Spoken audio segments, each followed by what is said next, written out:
Thank you so much for joining us. I'm your host, Mike Rogers. It gives me great pleasure to bring to you another installment of the Mental Health Speaker Series presented by the Canadian Mental Health Association of New Brunswick. Over this week, we are talking with several mental health advocates who are graciously sharing their journey with us. We hope in presenting this series, we can offer you insight and let you know that you are not alone on your journey, and that you'll find hope and understanding that recovery and resiliency is indeed possible. If you're experiencing any form of mental health issue, please reach out to the numbers that we're providing in the chat here tonight.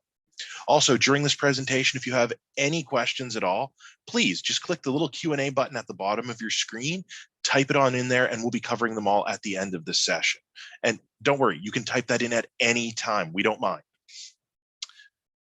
So tonight we have a great guest for you here. We have best-selling author Terri-Ann Richards. She has earned her stripes as a solid leader in business with over 16 years in the entrepreneurial realm.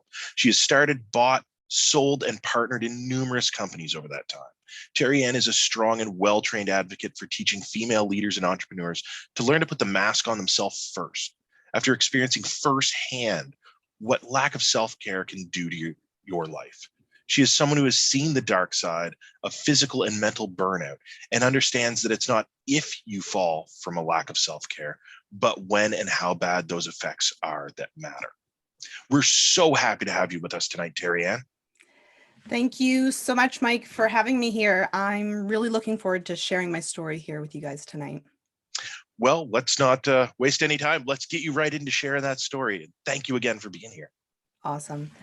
So my goal this evening is to take down the walls, the facade, if you will, that so many of us live under via social media highlight reels, photographic filters, the stories that we edit for our peers, and the all too often my favorite "I'm fine" statements as an answer to how things are going in life. The reality is life is both awesome and it's also hard. And as an entrepreneur myself, I've experienced both the extreme highs and the really dark lows of life's beautiful bliss. Tonight, I want to share with you my wake up story as an ambitious female entrepreneur.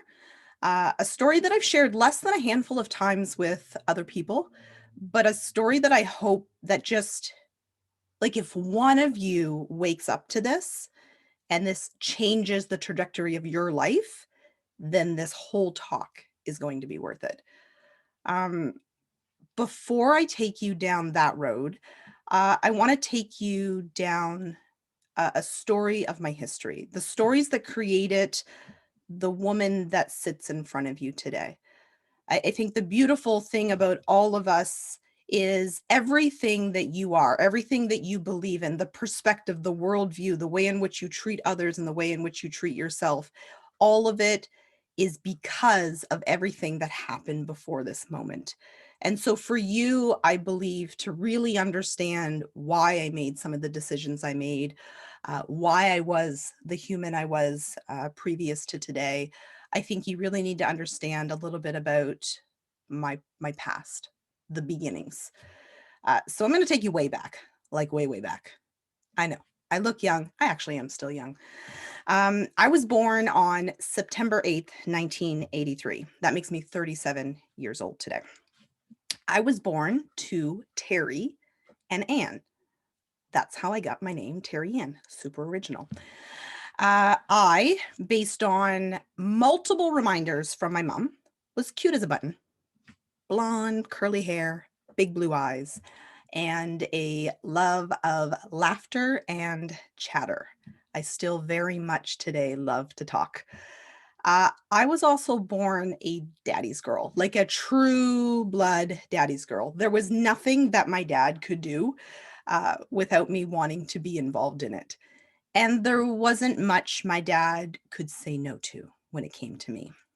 Looking back, if I were to put a photo album in front of you, looking back at my young childhood and my tiny little family, you would sum up that we were happy.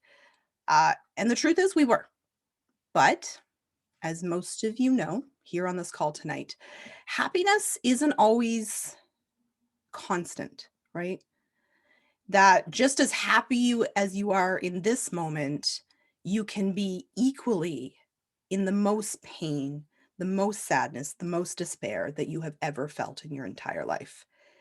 And for me, that moment was June 9th, 1989. I was just under 5 years old, as I recall.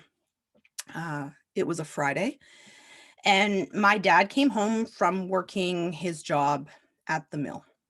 Like most typical Fridays, he was hurrying around the house, showering, eating supper, and getting ready for his weekly night out for beers and cards with the boys. And in typical tenacious form, as any 5-year-old daddy's little girl would do, I would scurry around the house working hard to convince my dad why he should stay home with me and play versus going out with his friends. Like most Fridays, that didn't work. But there was something really different about this Friday. Call it an ick, childhood intuition. Um, but there was something that was deep inside of me that told me to try harder than ever before to not let my dad leave the house that night. Uh, as my dad put on his shoes and he was getting ready to leave, he could notice my anxiousness.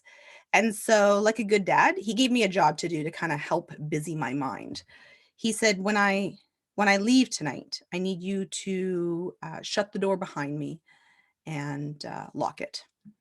So as my father finished putting on his shoes, put on his jacket, he got up and he started to walk down the stairs. And I can recall we lived in Uptown St. John on Union Street. And so we lived in an apartment, and there was our internal door, and then there was the external door to the outside. And so I can recall as he was leaving, and he left the door open a little bit so I could do my job.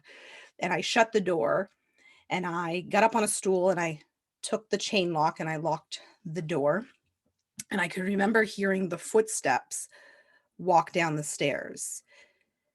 And, if I look back to that moment right now, nothing could have prepared me for the turn of events that night would take and the long-term effects it would have on my life. You see, my dad did not go and play cards with the boys. Nope. He decided that he was going to go visit his father for a few beers beforehand. And beers led to more beers, and more beers led to a few more. And those more beers led to a debate, and that debate led to anger, and that anger led to violence. Before the close of midnight on June 9th, 1989,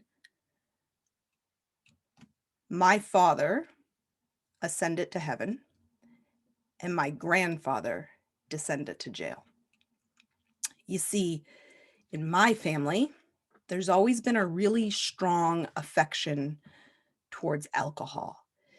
And that affection with alcohol would frequently get mixed and lead to my family's second biggest affection, anger. And that anger would typically fuel and lead to my family's third biggest affection, which was violence. At barely 5 years old, that one night changed everything about who I thought I was and what I thought the world could be. A few years after my father passed, my mother got into a new relationship. I'm not entirely sure she ever truly gave herself the grace to just grieve after my father's passing. As a mother myself, I look back on that time, and I think she was so busy and so focused on trying to ensure that I their only child was okay, that she forgot to put any energy and wisdom and grace into herself.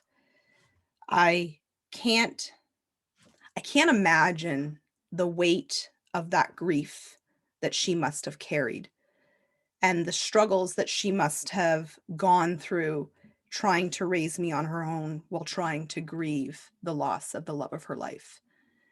I think the unfortunate truth for us as humans is that we're creatures of habit, though. And we typically stick to what we know and who we know. And I think there's a saying, it goes, you're the average of the 5 people you spend the most time with. And it rings so true in my mind as I look back at my life. When my mother embarked into this new relationship, I was, 4.5, 5, 5.5. I can't even remember how old I was. But I held off hope. I can remember thinking that this like hollow space inside of me, that space where my dad once was, could be healed by a new father. And I think a lot of what my mother wanted, I wanted, right? You follow what you see. But those old patterns reemerged. That average of 5 reemerged. And so this new man who had stolen what was left of my mom's broken heart had both an affection towards the bottle and of anger. Violence was the underpinning of my childhood and my teenage years. And that kind of an upbringing, regardless of the hard work my mother tried to do, it birthed an anger and a tenaciousness in the teenage years that became me.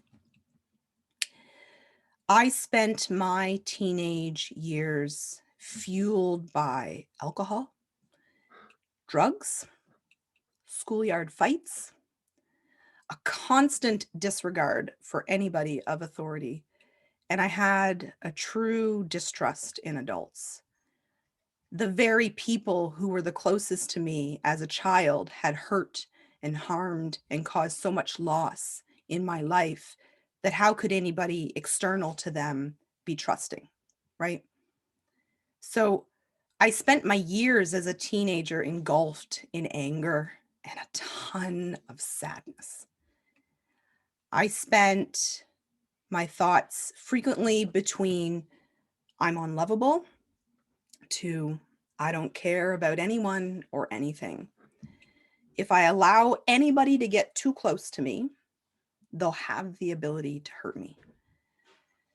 As a tenacious teenager who frequently flipped the bird to authority, you can imagine what my teachers thought of me. I was told I wouldn't amount to much. I was told that I was too bossy, too outspoken, that I was a lost cause. And on the inside, I was scared and alone. My entire life was just pure chaos. But on the outside, I was fierce and I was convicted in my anger. I think in a lot of ways, that conviction to my anger in some ways saved me. But in a lot of ways, as you'll soon tell, it harmed me. By the time I was 14 years old, I had perpetuated the cycle. And I found myself in a relationship with a boy that also had an affection towards the bottle and a multitude of other drugs. And he had a wicked temper. Year over year, I was shown who I was through the choices that I continued to make. I didn't have any sweet clue that there was a better way. I had literally been conditioned that this was it. This was the way that life was supposed to be. Everybody around me had an addiction and affection towards something that was negative. Everybody around me was angry. They enjoyed violence. This was what I knew. I didn't understand at that moment in my life that I was a part of a cycle. and that I could choose differently. And this is always that moment where people will say, well, choices, huh? Like, I don't have a choice. And I think in a lot of ways, I think we're right. You know, Will Smith has a great video on YouTube, and it says it's fault versus responsibility. And he said, you know, it's not your fault what happened to you as a child and all of the trauma that happened to you and the violence and the negativity and the things that people said to you. It's not your fault, but it's your responsibility to do something with it. And responsibility comes with such a weight. And I'm young and I'm a child and I don't know what to do with that responsibility. The reality is in a matter of seconds, one decision, just one, can ultimately change the trajectory of your entire life and the lives of all of those you touch. Like, my father's decision to go to his father's house all those years ago changed his life. Did he know that that was what was going to happen? I don't think so. But his life ended that night. And it forever changed my life and the life of my mother's and the life of everybody we've ever touched. My decision to stay in that toxic relationship with that young boy, it changed my life. In May of 2000, at only 16 years old, I found out I was pregnant and due to have a baby in December of that year. In that same year, my boyfriend, the father of my unborn child, was put behind bars for a shooting incident. I was alone, pregnant, scared out of my wits, and I made a life-altering choice. A decision, a choice that again would change the course of my life. I decided to grow up, have the baby, and finally get my life straight. But what does that even mean? When you've spent your entire life conditioned of what a world looks like, your worldview, your perception, your perspective is skewed. I didn't know what a healthy family looked like. I didn't know what a healthy relationship looked like. I didn't even know how to properly protect and care for my unborn child. But I had a yearning inside of me that wanted for that to happen. I wanted for this little girl that had yet to been born, I wanted for her to never feel or know the pain that I had felt, that she would never experience the violence, the anger, the abuse of drugs and alcohol like I did. Choosing to have my daughter was one of the best decisions I've ever made, but it also was the hardest decision I had ever made. It came with so much hardship. You know, at 17, when I gave birth, I ended up on social assistance. I was in my final year of high school, and all I wanted to do, like at my core of who I was just to make it. I didn't even know what make it meant, but I wanted to make it. I didn't want to live like all those years before. But just like all those years before, based on where I was in that moment and the choices I had made to date, I met a ton of naysayers. And every single one of you have met one of these people, the people who say you can't and you shouldn't and you won't, because they don't believe. And they don't believe based on the perspectives that they have and the life that they have and the experiences they have to date. And they throw that and they put that on you like a glove. And so people said to me that, well, you made your bed, go lay in it. I was told that this was it. My life was now like, this was it. You're 17, you're on social assistance, and the highlight of your life was when your daughter was born, but that's it. Like, you're done. Oh, and my personal favorite was from a teacher in grade 12. This is the path that you chose. Live with the consequences of it. Good luck. I'll probably see you in jail. Yeah, naysayers. Folks, I was marked before I even got to the finish line. I was a baby having a baby, and that was the truth. I had no business having a baby at that age, but it was happening, and I had made that life-altering decision, that monumental choice to choose to have this little girl. And at that moment, when I had decided to rise above all the pain and the chaos, the world, my little world, decided to turn its back on me, further conditioning me to believe that I was unworthy of love and unworthy of importance or respect or dignity. But here's the really cool part about life. And this is something that I have learned time and time again. Life is both awesome and it's hard. And every once in a while, when you least expect it, there are angels that walk among us, like living angels, real human beings. Mine was named Anne-Marie Maloney. Anne-Marie Maloney was, I believe, the executive director of the Business Community Anti-Poverty Initiative in St. John, New Brunswick. And as a young teenage mother at that time, all those years ago, I was given an opportunity to be a part of a program in Uptown St. John for young moms to develop the skills required to thrive. It was in this program that I met Anne-Marie Maloney.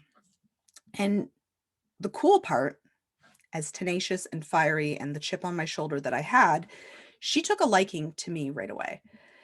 She saw past the facade and all the tough onion layers that I had put in front of me to protect myself. And she saw the potential, and she saw the young woman inside yearning for worthiness and value and respect. And, all of us have this past story and these experiences, and none of us are exactly alike. And that's kind of the beauty of human beings, right? But the one thing we all have in common is we all want to be seen. We all want to be valued, and we all want to be respected. And I so badly wanted those things, but I had never seen them, and I didn't know how to get them. I only knew how to be tough and how to show up as a tough girl so that people couldn't hurt me. And Anne-Marie saw beyond that, and she poked beyond that. I don't remember exactly when in our relationship she spoke these really specific words to me. But it was after a few years. She had sort of followed me through the program. The program only lasted a year, and then she actually became a mentor of mine for a few years. There's a saying that goes around on Facebook, people come into your life for a season, a reason, or a lifetime. And she had a reason, call it divine intervention or whatever you call it, but she had a reason to come into my life. One person's decision to speak to me, to show up for me, again, dramatically changed the trajectory of my life. And I hope these words somehow speak to one of you. So she said to me, "It does not matter where you've been, what you've done, and who's done it to you. All that matters is who you want to be." Who do you want to be, Terri-Ann? And it was like, bam, she woke up the sleeping giant within. Like, if there could be a moment, like a mic drop moment in my life, that was the mic drop moment. I had sat in such an anger and sadness for so long. I didn't realize that there was an outside to that feeling. I didn't get that it was just a question of who do you want to be? And just go be that. Like, I wanted to be successful, 17 years old. I wanted to live a different life than my upbringing. I wanted to raise my daughter in a loving home surrounded by good people. And so that is the path that I marched on. I didn't entirely know how to get there, but with anything, it's one step in front of the other. And with all the fire that I had previously used to light that match to my anger, it now became the catalyst that fueled my next version of success. Within a year, I started my first company, finding relatively quick successes at each and every turn. Um, but I really wanted to prove to the world, and when I say world, I mean my small world, all those people who said that I couldn't and I wouldn't and I shouldn't be anything. I wanted to prove to everybody that I could be what they said I couldn't. By 19 years old, I bought my first house, my first car.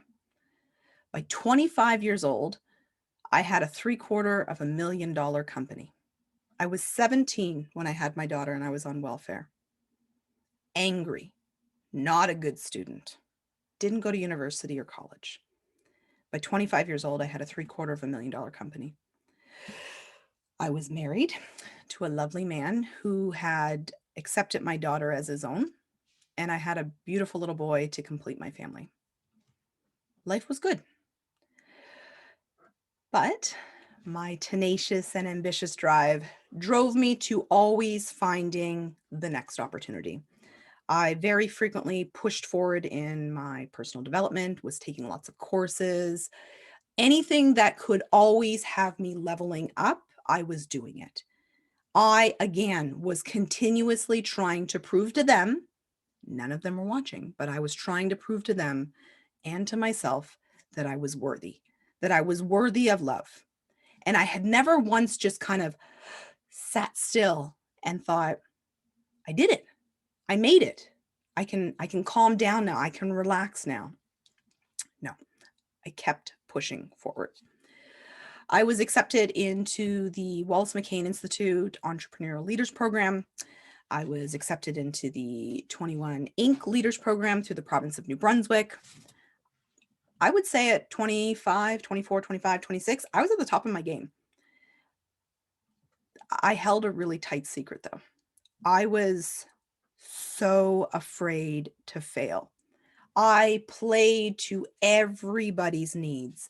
I was what you would call an outward facing people pleaser. If you needed it, I found a way to get it. I wanted to make sure that I was always top of mind to everyone. I secretly felt like I was living somebody else's life though. Like at any given moment, somebody over there was going to notice that it was me. And they were like going to pull the plug and be like, she doesn't deserve to be there. And so that fear continuously fueled that ambitious side of me. And it's so funny today looking back, because back then I thought it was great. That ambitious, tenacious side of me, in a lot of ways, created so much success and so much financial success. But what you'll soon realize is none of that matters if at the end of the day, your mental health is not a priority. So rather than allow people to know that I was afraid of failing like so many other people, I held it in.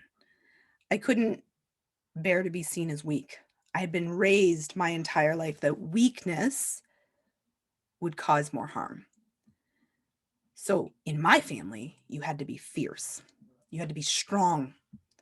We held our secrets close and our emotions even closer. So I pushed on. Lots of successful businesses were born. 40-hour work weeks turned into 50-hour work weeks. 50-hour work weeks turned into 60-hour work weeks. And at times I worked 80 hours. The family, that little girl, this little boy, and that husband that I had fought so hard to cherish and protect from the violence of yesterday's horrors, now saw the back of my head more than the front of my face, because I had lived in a perpetual state of proving to the world that I deserved to be there. I put my fear of failing, falling behind, of everything and everyone, and I said yes to so many opportunities that I could have said no to. I sat on the boards, I welcomed new partnerships, and I focused on the hustle and grind, never staying still for too long. And for any entrepreneurs that are on this call tonight, I'm sure there's some of you that can resonate with that. Man, the hustle culture is real, and it's real in professional, in your career. It's the word of the day. It's the word of the years. You got to hustle and you got to grind. And here's what I believe to be true. Um, you can hustle for the weekend.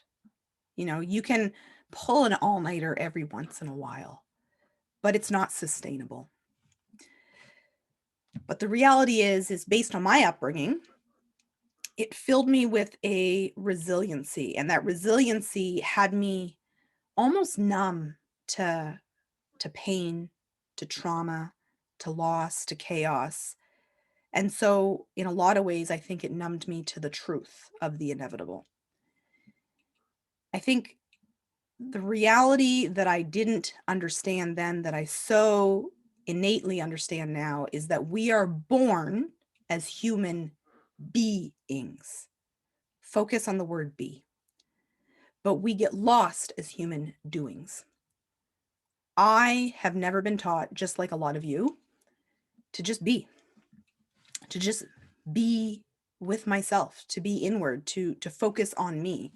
My life, in all of its chaos, had taught me to just move forward, push through it. Because if you don't, you'll fall behind or pain will ensue. In a lot of ways, entrepreneurship saved me, but it also almost cost me my life. The constant flux of uncertainty in my income, the adrenaline rushes and cortisol increases from constant risk taking, high work demands, long hours, and all the pressures that come with having to make decisions that literally felt like life or death, they started to take their toll. But as I already told you, I was proud. Talking about my stress, my mental health, as I would put it back then, would show that I'm weak. And I wasn't weak, because if I was weak, you could get to me. Sharing with my friends, my spouse, my family that I was stuck could potentially show that I was unworthy to be where I was. So I pressed on. My first yellow flag came in, I think, 2006, 2007.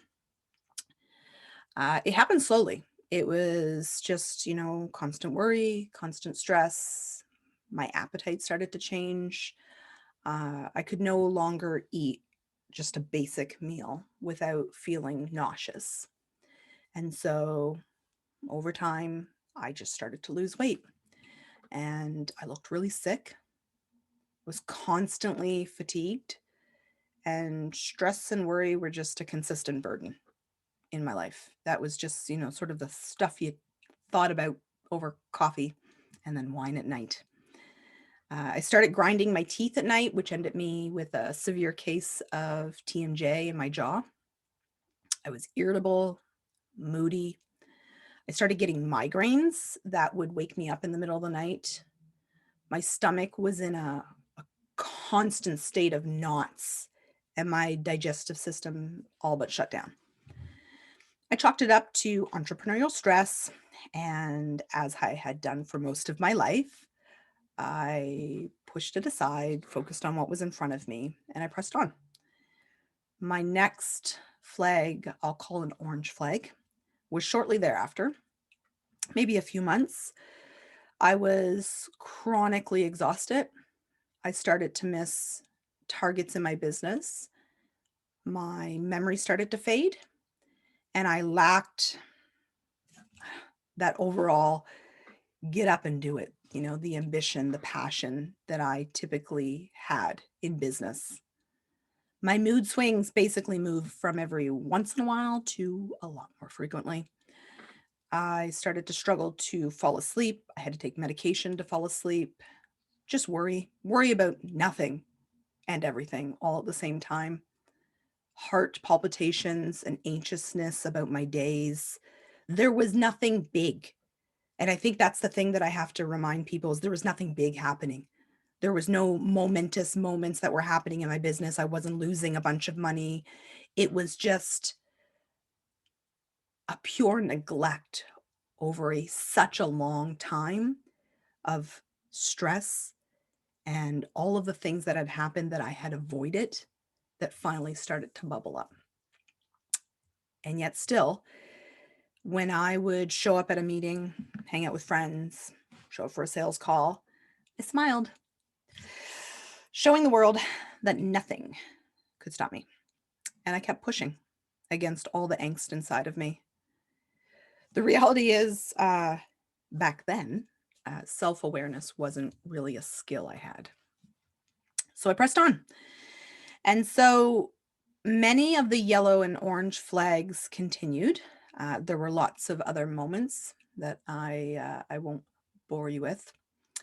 But then there was the one night where I would say the red flag burst through and shined its flaming hot red light on my unassuming and very neglectful face. It was winter. We had just had a party the night before, entertaining some friends, and I woke up to what I thought was a hangover, except this hangover had me with a lack of vision, an inability to stand without help, and an ick in my stomach that something bad was happening that I couldn't stop. Within days, I was admitted into the hospital, and test after test, they really couldn't figure out why my body was shutting down. My mind, my brain was in pure revolt. I was tested for MS and other neurological diseases. I was sent to specialist after specialist with no one person being able to find anything wrong with me. And then I met the doctor and the answer came. Now, it was not called burnout back then. Mental health and the vocabularies that we use in today's world have definitely evolved, and we've come a long way. I believe the way that they explained it is that my body had been under chronic habitual stress for so long that it was actually beginning to shut down certain bodily functions in an effort to save itself. Imagine that. My body was trying to save me from me. So, 3 weeks in the hospital, and I was finally able to go home, but I was not the same. It didn't go away overnight. The constant bombardment of stress that I had put through my life, that I had allowed to stay, had finally taken its toll. When you hit that kind of a space in life, you kind of, they say when you hit rock bottom, you've got nowhere to go but up. I still felt like I could dig a few more holes. I spent a couple months researching just everything that I could because, I didn't understand. I had put the label on myself, if you will, that I was strong, right? I was tenacious. I was resilient, that these things shouldn't happen to somebody like me, right? I had spent all those years going through all of that chaos and that violence and survived it to only be knocked down by stress. That was a little bit of a hit to my ego, and I didn't take those answers easily. So I started researching stress, chronic mental fatigue, chronic sadness, depression, burnout syndrome. And through my research of all of that, I was finally able to see how my inability to focus inward on me had created a cycle of neglect and a lack of self-care that almost cost me my life. While in the hospital for those 3 weeks and the 6 months to recover, my business did suffer. They say badness comes in threes. So I burn out within a few years of hitting my mental and my physical rock bottom. I then hit my business rock bottom and lost my company. I then hit my financial rock bottom which basically happened at the same time. I went personally bankrupt. And then I lost my marriage. Chronic stress is a silent killer. It'll steal your joy, your relationships, your financial stability, and it can, if you don't pay attention, cost you your life. After experiencing a lifetime of stress and thinking I had fixed the issues by going to therapy and talking about my past, by reading books on trauma and how to overcome it, and watching multiple documentaries on how to heal from your pain, I didn't realize that there were two sides to stress. There's the pain and the suffering of before, and then there's the constant nick from today. A death by 1,000 paper cuts. No one ever told me that part of being successful in life was learning to take care of me, mind, body, and soul. That all the riches and the accolades in life would not matter if I was no longer here. Funny. Of all the things that you can have in life, think about it. Your car, your house, your money, you can get it again. I've gone bankrupt. I've lost it all. I've been in like the major negatives and then I've gained it all back. I've lost businesses and then I've gone out and created new businesses. I've lost relationships. I've then built new relationships. But the one thing you can't get again is your mind and your body. We only have one of those. And our job is to fuel and nourish it wisely. Well, why the heck don't they talk about that in school? I mean, I took health courses in school, right? I remember they talked about Canada's Food Guide, but nobody ever talked about self-care. Nobody ever said that you need to take care of you first. I don't even think I heard the word self-care until I was in my 30s. What does self-care even mean, though? At its simplest form, it means that you do the things that you need to do in order to stay healthy, both physically and mentally. And it's different for all of us.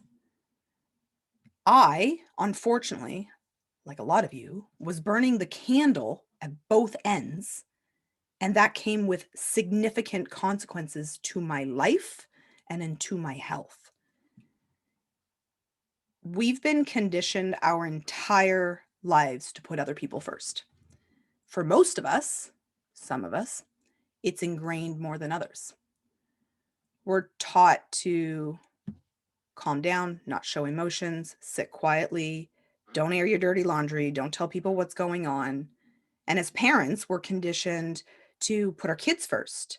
As spouses, we're conditioned to put our spouses first. All the while, we're focused all of our energy outwardly versus putting any energy inwardly. And there's a saying out there that you can only pour from the overflow of your cup. But let's pretend we're a bank account for a second. And every single day, you're putting deposits into the lifeblood of your children, in your friends, your coworkers, your business, the boards you sit on, your spouse, and everyone and everything that requires your energy and attention. You're putting your loving and beautiful energy that way because you love showing up for people. It's what you've been taught, and it does feel good. But if you're a bank account and all your money is going that way, outwardly, who's putting the deposits back in? What's left for you? What's left of you at the end of the day, if everything that you have here is gone that way? Everyone you love, everyone you care about, and some of those you don't, is getting all of you. But you have nothing left at the end of the day to fuel yourself back up. So let me give you a different visual. I know it's been a long time since you've all been on a plane. I get it. But if you remember, when you get on an airplane at the very beginning, the steward or stewardess would do this little ditty. And part of it would be, in case of an emergency, please put the mask on yourself first. before helping anyone else. Why? Because you can't save anyone. You can't save a life if you're not here, right? You can't live a life of happiness and abundance, if there's no you. But we're not taught that in our day-to-day life. We're taught it on an airplane, but we don't always take that and flip the switch and put it into perspective that actually goes for saying in our everyday lives. Again, you're a human being, not a human doing. Why do we focus so much energy into the doing? Why can't we focus more of our energy into just being? I just shared a lot of my truth and my past with you, and I learned all of this the hard way. I think I learned a lot of things the hard way. I do it for you. I thought in order to be worthy of love, that I had to be successful to get external validation. That would ensure that I stayed happy. I have a question for you. How many of you live your life in a perpetual state of needing others to fill you up? And how many of you are constantly reminded of how not filled you are at the end of the day?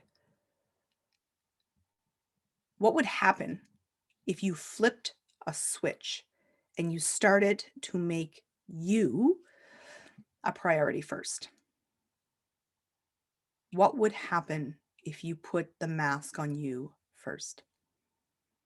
So I did that.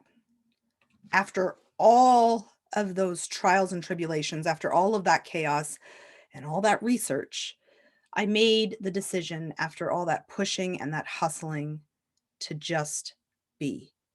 Today, I schedule me first. My self-care comes before everyone and everything, and I know for some of you that's a hard one. I work out 5 days a week. I hug trees. Yes, nature is my meditation. I go to yoga. I nourish my body with nutritious food. I spend time with people that matter and that I like, and I say no to all the toxic people. I say no to a hell of a lot of things, way more than I ever did before. I don't say yes to people please. I don't say yes because I need your validation. I know at the end of the day that my time is precious, both in terms of its finite space here on earth. I'm not going to be here forever. And based on the fact that we only have 168 hours every single week. And time is wasted in seconds, not minutes or hours. So I choose today where to spend those seconds. Today, I work less than 40 hours a week. I'm on goal to work under 30 hours a week, doing what I love. Now, again, that's not the norm for everybody, but that's something that I want for my life because I'm trying to fulfill my life's purpose, my life's passion. Yep, I still get stressed, folks. I was stressed a couple weeks ago, and I actually took a week away without electronics and Netflix and people, and I just kind of went inward. Every once in a while, I cross my own boundaries, and I work 50 hours in a week. But the difference between today and all those years before is today I'm self-aware. Because that happened to me, I can sense it when I'm getting too stressed. I can sense when I'm starting to go into hustle mode. And for anybody that's in my age group, I can't even remember what song this was, but it was like, you better check yourself before you wreck yourself. And that's a saying, a mantra that I have in my head that basically it's a reminder that like on a weekly basis is like, how am I doing? How's my stress levels? You know, how am I feeling about what I'm accomplishing? I need to always go inward to go, am I okay? Because I don't want to end back up in the hospital. I don't want to lose a relationship because I failed to notice it, right? Check yourself before you wreck yourself. The reality is burnout is real and none of you are above it. And it has the ability to slip into your life when you least expect it. if you're not paying attention to your self-care. If you're in this moment right now, or any moment around it, living in a constant state of stress and worry and busyness, I totally encourage you to get help, whatever that means for you. Go talk to a friend, a loved one, therapy.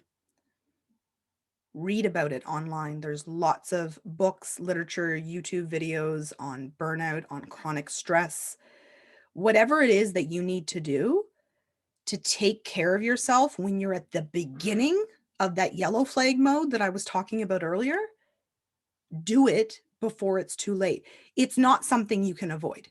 It's not something like, oh, that happened to her or him, but it won't happen to me. I can promise you that is exactly what I would have thought. I had been conditioned my whole life to handle stress. My whole life was just one big ball of stress and chaos. You would think that I could handle it.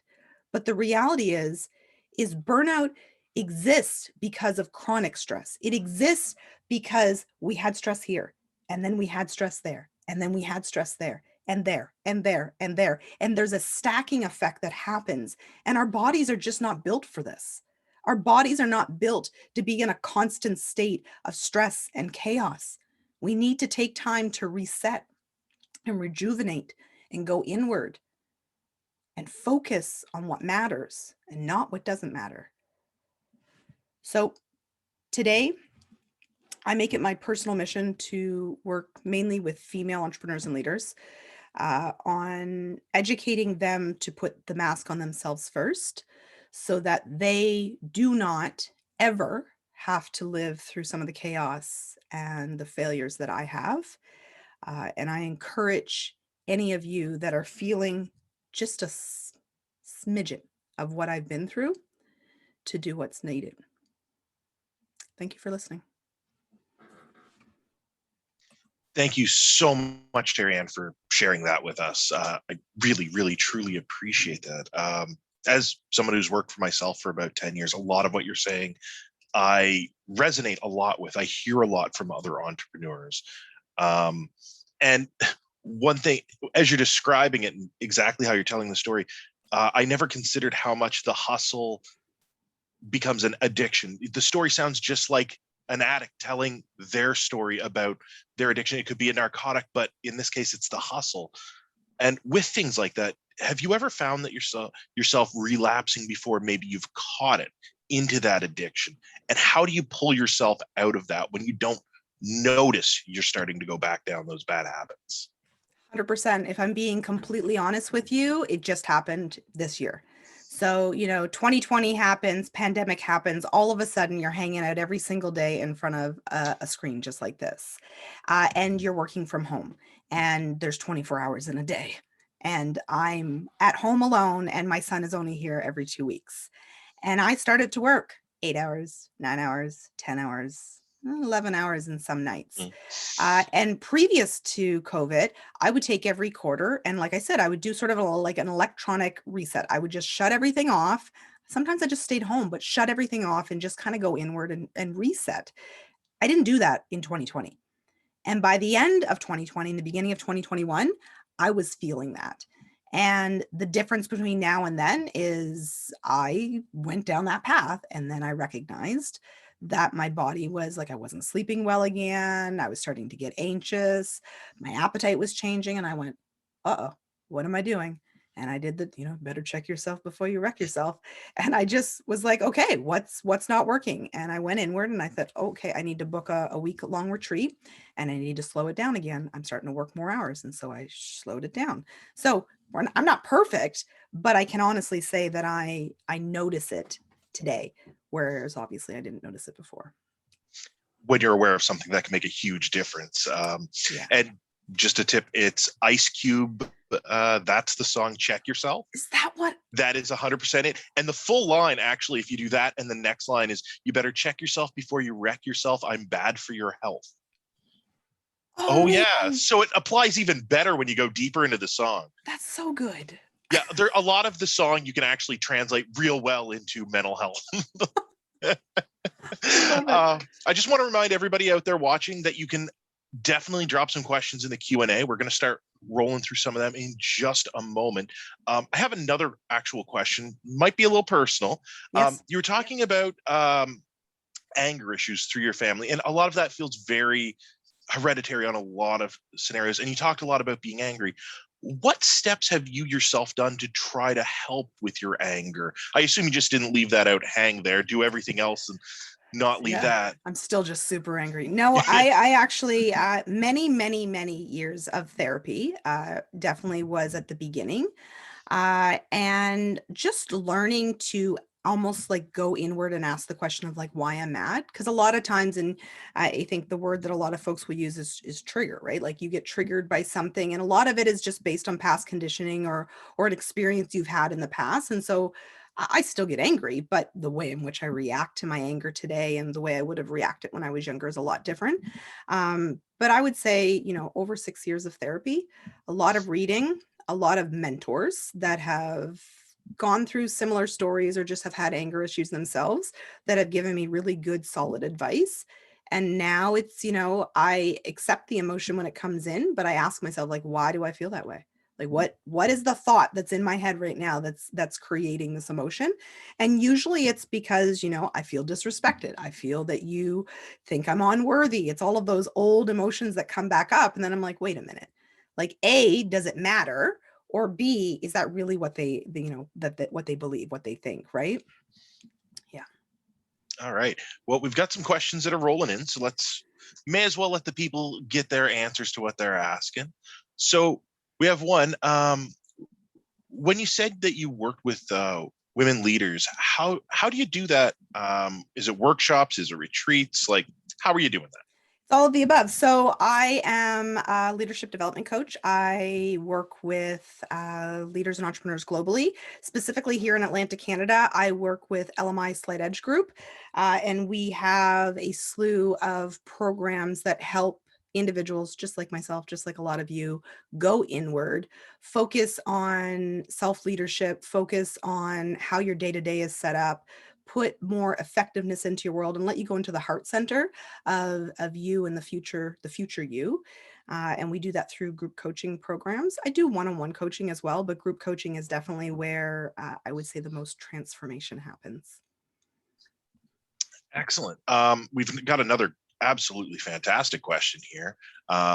First, a comment from them, amazing message, but what are the triggers or clues that constitute a yellow, orange, or red flag that people should really clue into? So I think first and foremost, we all need to just get to know ourselves, right? And I think if you know yourself, so if you're an overly, you're typically a cheery person, you typically eat 3 square meals a day, all of these things. And then all of a sudden those things start to change. It's sort of like if you have a puppy or a little baby and all of a sudden they stop eating, there's a problem, folks. And so if all of a sudden your behaviors and the actions you're taking and your moods start changing, take notice. And it's why I think journaling is so important, because sometimes it's hard to notice, right? When you just, if you're not writing it down, you can't notice. But if I'm tracking how I'm feeling on a day-to-day basis, what's going on, and I start seeing that for the last 8 days, I'm missing meals, I'm not sleeping well, and I'm super moody, there's something going on. You can't discount that. You can't be like, it's no big deal, it's only 7 days. No, that's like a big yellow, orange, or red flag to your body saying something's not working and we need to take pause and look inwardly. Yeah. All right. Now, as a busy entrepreneur, you've spent a lot of time building companies, doing all this. How did you find the time for you? Because I know myself as a business, if I'm not at work, I'm probably doing something for work, whether that's just picking up paper towels, scheduling appointments, what have you. What steps have you found work for you to be able to get you to be able to pull back that little bit from the business and actually be able to, well, do human stuff? Human stuff. Imagine that. You know what? Honestly, it's going to be the hardest piece of advice for anyone to hear, but I schedule me first. Like, nothing is in my calendar until I'm in there. which sounds so opposite to what most of us do. So one of the things that we talk about a lot in our programming is for you to put a time picture in place. Like, what is an ideal week for you? Well, an ideal week for me is I need to work out 5 days a week to feel really good, right? And I need to be outside at least 2 to 3 days a week. So that's all on my calendar. Every month, at the end of the month, I schedule my month out and I make sure that those blocks are in there first. A lot of people are going to say, I don't have time. I can't do that. That's not for me. I work 9 to 5. I do this. I do that. I call bull. It's possible if you want it bad enough. And I'll tell you this, when I've worked out, when I've put the mask on myself first, I am a better functioning human. I am a better mother. I am a better partner. I am a better friend when I take care of me first, right? I'm fulfilling that peak potential of me by taking care of me first. No better way to put it than that right there. Mm. We've got another one. What's next for you, Terri-Ann? What's next? Like What's tonight? next? No. It seems very open-ended. It could be tonight. It could be tonight. What's next? I'm gonna go watch a movie. Gonna do some little TLC. No, what's next for me is my second book is coming out at the end of this year. It's called Peace, Love, and Grit. How to make peace with your past, how to have love in your heart for yourself, and how to have grit for your future. And so similarly to tonight, it'll be a little bit of a journey through the stories of TA and what I've been through, but also a lot of the lessons I've learned of how to live, that quote unquote successful life, right? Success means a lot of different things to a lot of different people. And I kind of leave that open-ended for the folks that'll be reading that book. But the goal is to really get people to that place that if you're walking around with a 50-pound bag of potatoes on your back, that is your past, you can't have the success you want. If you're walking around every single day and you're focusing on everybody out there, but you have no love in your heart for yourself, you can't have the success. So first and foremost, we need to make peace with our past. We need to love ourselves. And then we have to have grit for our future. And grit to me is that combination of passion, purpose, and perseverance. When you have all those, you're like a force to be reckoned with. Nice. So good. We got some more questions popping up here. OMG, I so relate. I am bipolar and a 71-year-old female in an assisted living home. My life was so like yours, almost all like you. I am okay now. I had a lot of help with counseling. This last year of my life is so different than it was when I chose to be in a home. I focus on me now. Thank you so much for sharing. Awesome. Awesome. Thank you. I always love the comments at the end of this because people are always so, they're so nice. They get like a spark. They're like, yeah. It's not like when I do stuff on my own and people are just like, up yours, buddy. Like, so friendly and welcoming. I wish I could do this every day, end my day, just the friendly comments of people here. We've got another great one here. Very much enjoyed this presentation. Coming from my own variety of trauma, it resonated. How do you quiet that voice of imposter syndrome and that you're worthy and important for making yourself a priority? I think, the reality of it is so there's a few things. So there's no such thing as an overnight success. And anybody that you're looking at right now and thinking that they have their life all together, even if they do, there was a bunch of work that required them to get there.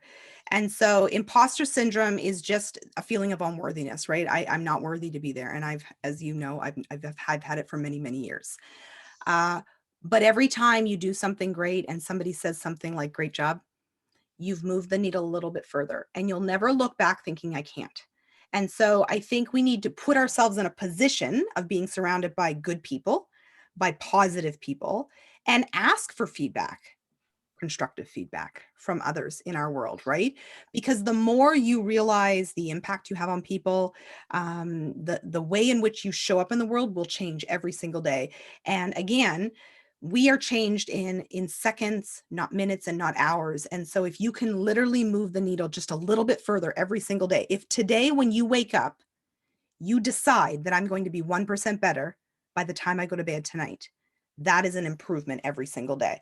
And that's how change happens. That's how all of a sudden you get over imposter syndrome, is that today I get to go to bed and say, somebody thought my talk was good, even if it was only one of you. And so when I wake up tomorrow, I'm like, okay, well, I want 4 people to think my talk is good, or I want to change 4 people's life.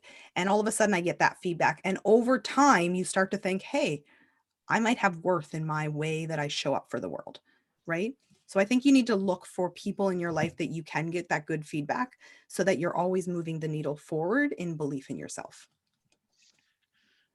Now, you say, all those good people in your life. Now, there are obviously going to be the naysayers, the people. How do you differentiate between the two? Because sometimes somebody who seems incredibly positive can be a very negative influence on you. And some people who seem very negative are actually a more driving influence upon yourself. Yeah, How do you differentiate that? that's a really good question. So I think the reality of it is, I think that takes time to kind of build that muscle. But if somebody challenges me, and by challenging me, it allows me to become a better version of me, that's good. And so it is hard to always notice, but I also believe that when I'm challenging a client of mine, a friend of mine, somebody in my family, I'm doing it from a place of love and heart. I'm not calling them names. I'm not putting them down. I'm not pulling up all their past mistakes. I'm talking to them as a human being and I'm like, hey, like you're selling yourself short. You're playing here and you could be playing here. And I call bull on you. And I'll do that, but I'm doing it from a place of heart. So I think first and foremost, you need to recognize your surroundings. If somebody's putting you down and not saying great things, whether they're your family or not, those would not be the individuals I would be asking for feedback. I would be asking for feedback and spending my time with other people. And I also know that there are some of you who don't always have those people, right? And so a lot of times then it's about just finding a tribe. Sometimes there's group programs. And I think back to all those years before that tenacious, fiery female. I didn't have a lot of friends, folks, because I was mean. Mean people don't usually attract a lot of people. And so, I was put into like group programs and I slowly found a tribe that I could trust. And in today's world, I do have a good amount of friends that I can trust. So I think you just got to start small, and just always show up as yourself. Excellent. Now, just letting everybody out there know, you can ask some more questions. I've only got a couple more left, so we'll need some more in there if you want to keep this going. Now, for your self-care, what do you find is kind of that emotional goalpost, I should say, like when you're finding a thing that is self-care for you, that is making you happy? How do you know it is actually the thing that is working and not just you're doing it because this is what somebody told you is going to make you feel good, but this is actually the thing that makes you feel good? That's a really good question. I actually only just kind of had this kind of epiphany a couple weeks ago. I say only, I probably had it before, but it was like a really strong moment of like, if you're walking to do, you're going to go work out or you're going to go hang out with friends or whatever, it's sort of like, give yourself a benchmark of like, how am I feeling out of a scale of 1 to 10 right now? And then when you're done the activity or whatever it is you go to do, how are you feeling then? If you feel the same, cool. If you feel better, great. If you're feeling worse, that's probably not an activity that's fueling you, right? Yeah. I recently was introduced, about 6 months ago, I was introduced to this book called Sacred Rest. It's such a good book because it talks about these 7 types of rest that people need. And so a lot of times we think, okay, I'm going to take a day off and I'm going to lay on the couch and watch Netflix. But maybe what you need is sensory rest. Like you just got too much electronics in your life. And so Sacred Rest has 7 different types of rest. And so I've recently read this book, and it has a quiz called the Rest Quiz. And you can do the quiz to find out what type of rest you need. And so for me, because I'm such a busy entrepreneur, I need mental and sensory rest. And so that's the type of rest that I go to take. When I went away a week ago, I went to Cambridge Narrows and literally sat on a farm with like chickens and donkeys and all of that, right? So yeah, I don't even know how I got on that tangent, but I was like, somebody needs to hear that the book Sacred Rest. So that just came from No, me. that's actually really good, because I've only recently been reflecting myself. That's why I asked on what do I do to make myself feel better and how do I get through. And I've discovered that unless I accomplish a little something when I'm resting, I feel like I've wasted it. So like build a model, clean something, sharpen the kitchen knives, just anything to But so I used to be like that, and that's the act of doing. And if that is really fulfilling to you, then maybe that is rest. But there are some times that we just do because we think we have to do, and it's like We just like, okay, give me the next thing. Give me the next. Oh, I get that. For me, it almost becomes more of like meditative tasks, if you will, like sitting and sharpening the kitchen knives. It's a boring, tedious task, but it forces me to only pay attention to that one thing while I'm doing it. I can't look at my phone. I can't watch TV. Okay, I get you.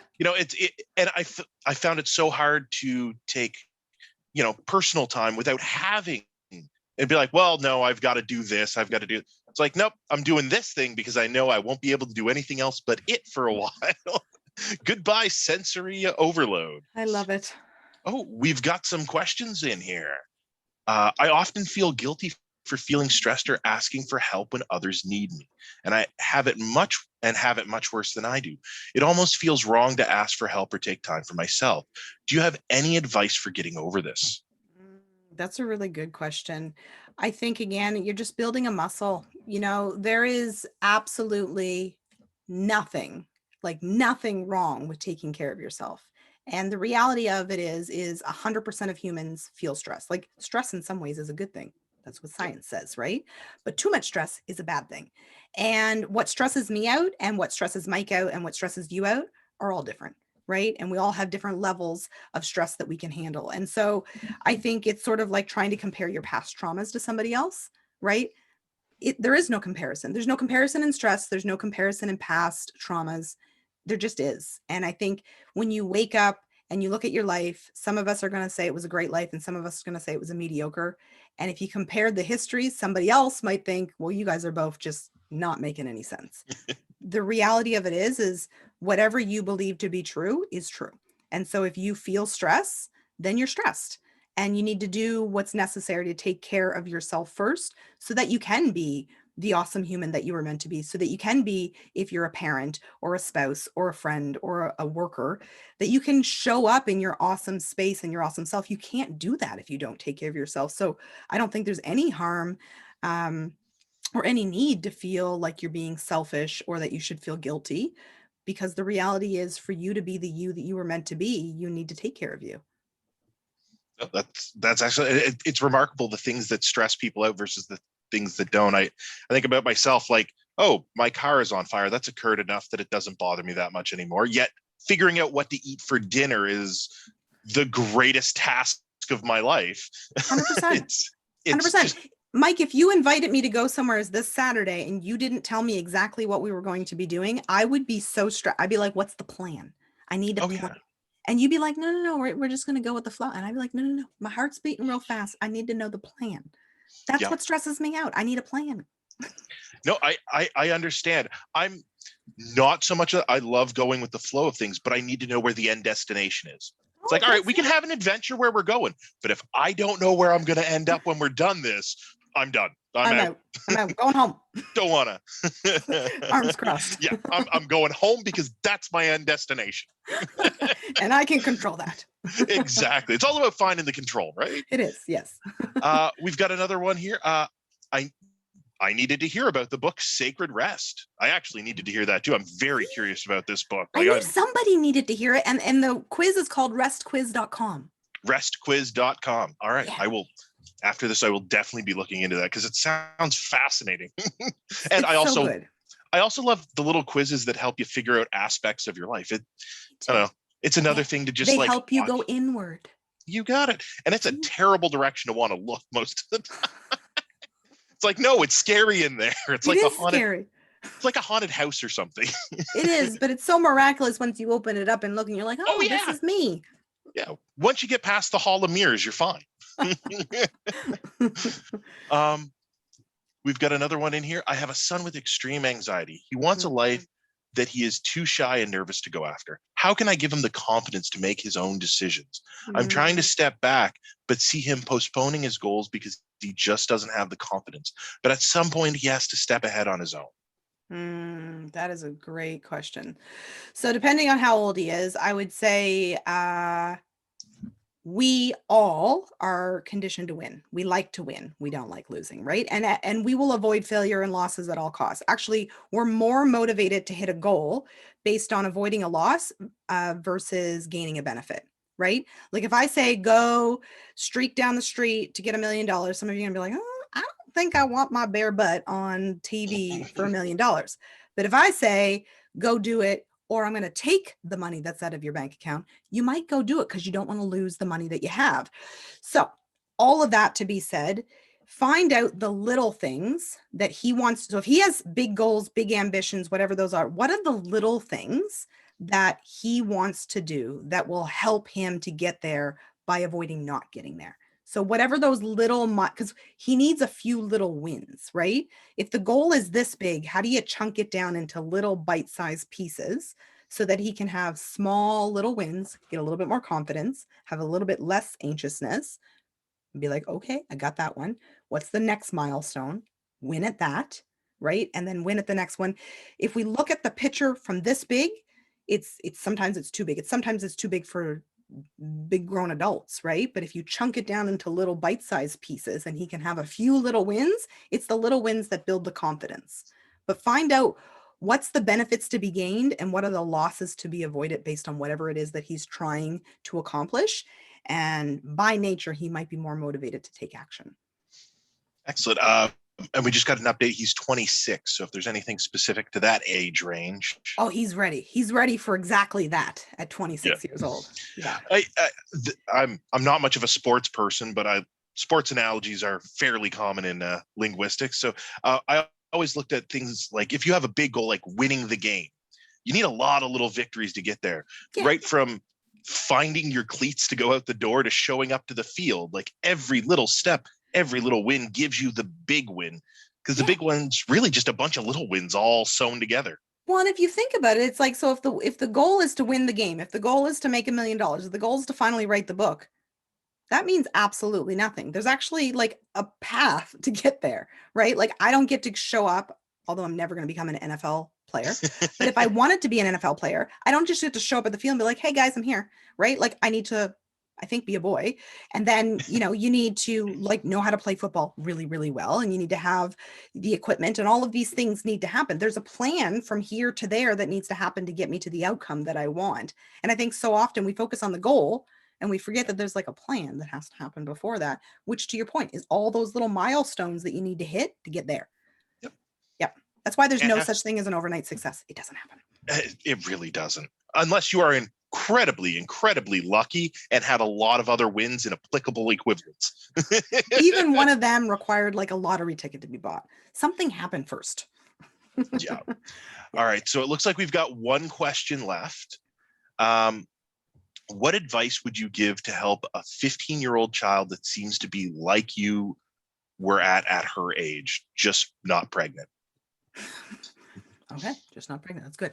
Okay, so 15 years old, just like I was, full of piss and vinegar and tenacious. They just need someone to see them, right? Like I think back to all those years before, and if you think of anybody that you've ever seen that's just a bad apple, you think they're a bad apple and you treat them like a bad apple, right? And Anne Marie Maloney saw a bad apple and treated me like a human. And she let me be myself with all the chips in my shoulder and all the tenaciousness. She let me vent and share my story and share my energy. And then every once in a while, she just correct me. And she's like, yeah, but you could do this. And yeah, but you do have the ability to do this. Like she would just again, that challenging. How do you know when someone's good or not? She challenged me from a loving space. And, I can't say at the very moment I believed her, but looking back, she literally was the catalyst for me in believing in myself. Right. It's wonderful to have those people there. I know I said last question, but we do have a follow-up from the 26-year-old from earlier. Yes. They're curious. He can't decide between school or return to work. He hit bottom when COVID struck. Okay. I assume they're looking for a recommendation here. That's a tough one, right? I think it's just go inward, right? Like there's no right or wrong answer. And the cool thing is even if you make one decision, you can make the next decision the next time, right? Like go back to school, go start a new career. Both of those have a ton of pros and maybe some cons, maybe no cons. But in my world, the way that I look at it is he'll only have life lessons. So I think it's just write it down on a piece of paper. What are the pros and cons of each? What does he really want to do, with his one big, awesome life? And then go down that path. And the cool thing is if it doesn't work out, he can make a new decision. Nothing's really ever set in stone. I think really with that one there, The only bad answer is not doing either. 100%. Well, they say not making a decision is a decision. So just choose one of them. Pick one. And Go if on you're the not roller happy with coaster. one, there's always the other still sitting there. Yeah. All right. Before we close this out, is there anything left that you want to express out to anybody? You know what? I would just remind you all to put you first, right? As hard as it going to be, it is probably a new. There'll be some deconditioning that needs to happen, but putting the mask on yourself first, making that decision to choose you above everyone and everything else, will literally catapult your life, your relationships with your spouse, with your children, and the way in which you walk into a room and show up in the world. So take care of you first, and I promise it'll be worth it. All right. Well, thank you so much, Terri-Ann, for not only showing up, but such a great talk. Awesome. I just want to let everybody know we're out of time. So we're going to conclude tonight's mental health speaker series. Please join us tomorrow night as we will have one of the most popular TEDx speakers, Mark Hennick, share his story. The link is in the chat to register, or check out the Canadian Mental Health Association of New Brunswick's Facebook page to register as well. And remember, that registration is open now. So thank you, everyone, for tuning in. Thank you for being here with us. I hope you stay happy, healthy, hydrated, and well out there. We'll see you all tomorrow night. Take care, guys. Bye.